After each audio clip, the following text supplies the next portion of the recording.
I moved to Santa Barbara in '99, and I started the dojo in March of '99.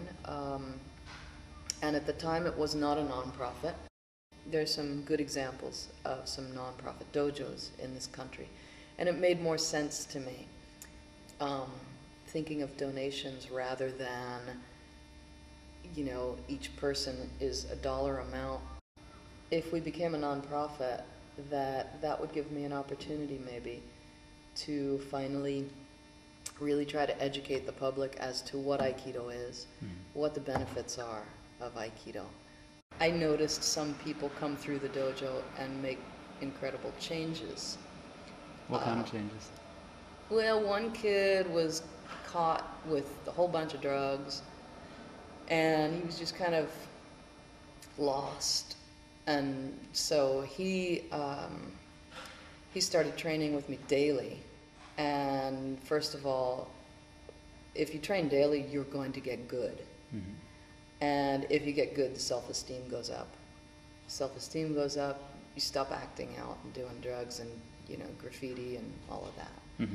So, so his life got better. He was like 15 or something when that happened. And then other people, parents would come to me and say, oh my gosh, my child is a completely different person since he started training with you. People would say, my life is different since I started training with you.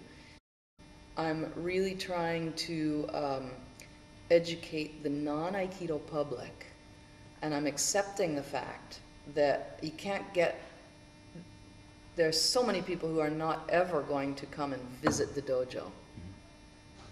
And there may be a way to educate them as to what Aikido is, or at least to the benefits of Aikido, or convince them that there is benefit, without them ever walking through the door. And now with social media, it's easier actually, because you can get testimonials on there, and you can get videos and all of this. And if you put the right type of video up, where it's not just people slamming each other around, some people will start to look at it and start to notice that there's something different there than what they imagined Aikido to be. Some people have this image of Aikido being, just slamming people around, and then other people, maybe the younger, like guys in their late teens, early 20s, have the image of Aikido as being, like I did, the wimpy martial art, So it's kind of tough, because I want to break down both of those images, because Aikido can be, blending, harmonizing, adjusting. Actually, Au also means adjusting. So, that's the beauty of it. When you have a class and you've got one person who's 75, I had a 72-year-old student for a while, and then you got a 19-year-old guy over here. How are you going to have one class that will accommodate both these people? But Aikido will allow you to do that. There's so much benefit for all different kinds of people. Now that we're nonprofit, we're continuing, of course, the regular old classes for the general public, kids and adults. And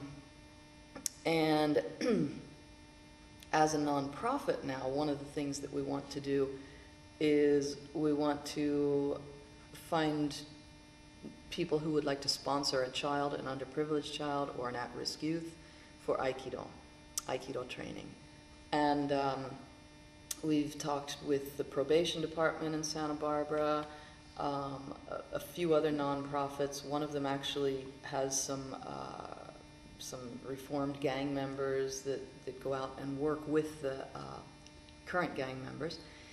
And so we want to work with all different kinds of kids and find sponsors for them. The other thing is that I'd like to document all of this, and document it in such a way that Aikidoists throughout the world can take the data that we get and go to their cities or their mayors or whatever, go to their city officials and say, look, this is some of the documented benefits of Aikido training. And this will help Aikido through the world. So that's the big, huge vision. And then step one is to get this going stronger in Santa Barbara. And we've been a nonprofit for only 7 months now. So things are moving nicely, and now the direction is getting more and more clear.